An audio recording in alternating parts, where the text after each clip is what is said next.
In this video tutorial, we'll go through hierarchical protocols.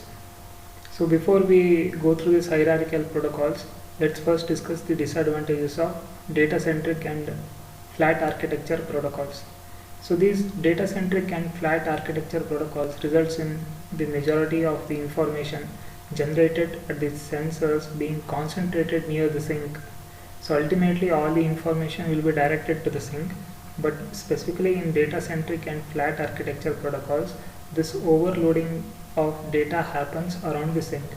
Flat architecture protocols suffer from data overload close to the sink as the density increases.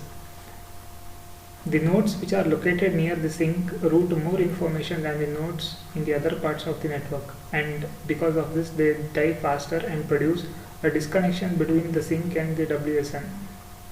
Flat architecture protocols results in uneven energy consumption throughout the network, and thereby it limits the scalability.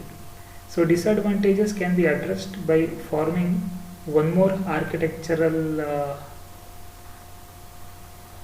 framework called as hierarchical architecture, where the nodes are grouped in clusters. Local interaction between the cluster members are controlled through cluster head. Sensor nodes form clusters with cluster heads, where the cluster heads aggregates the data and fuse the data to conserve energy of the other nodes.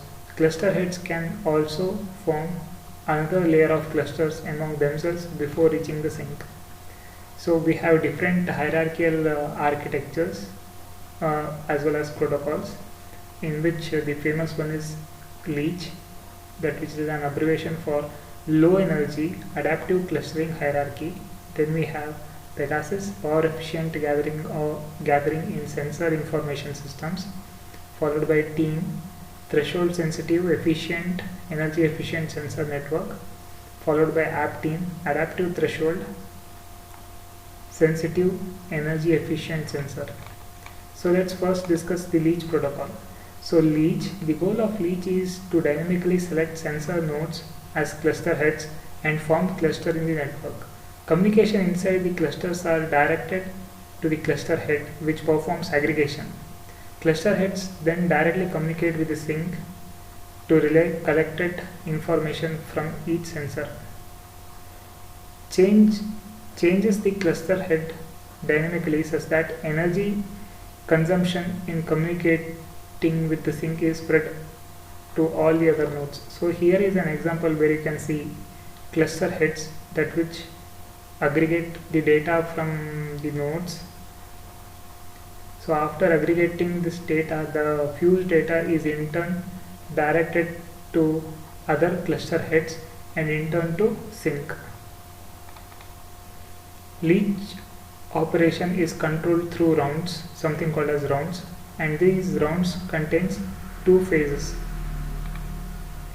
The two phases are setup phase and steady state phase.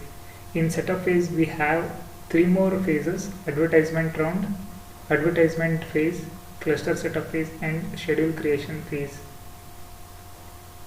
During each round, each cluster stays the same and cluster heads are selected at the beginning of each round. During the setup phase, cluster heads are selected, clusters are formed, and clusters communication schedule is determined. During the steady state phase, data communication between cluster members and the cluster head is performed. So here you can see that the duration of steady state is greater than that of duration of setup phase in order to minimize the overhead. LEACH aims to randomly select sensors as cluster heads during the beginning of each round.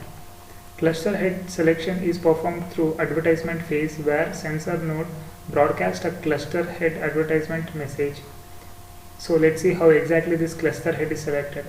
At first, the sensor node chooses a random number, is made to choose a random number between 0 and 1, and if that random number is lesser than threshold value T of n, the sensor node becomes the cluster head.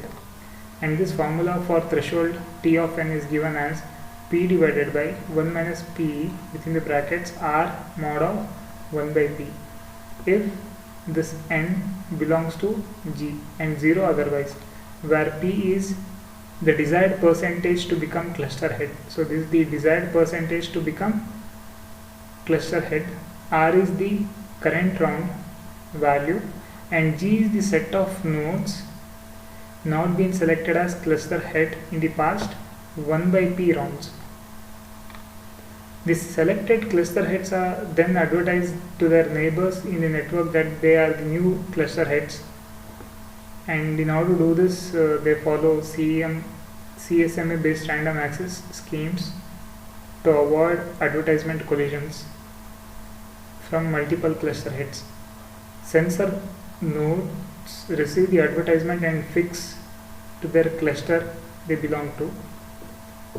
If a sensor node receives advertisements from multiple cluster heads, the cluster selection is performed based on the signal strength of the advertisement from the cluster heads to the sensor node.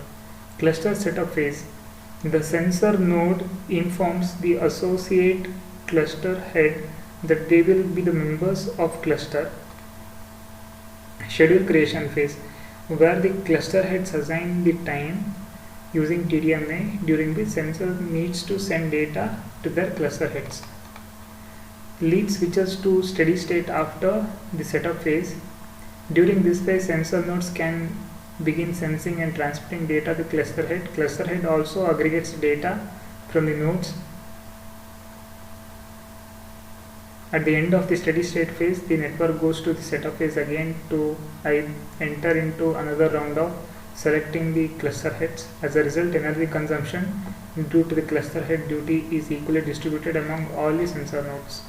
So this is about LEACH protocol.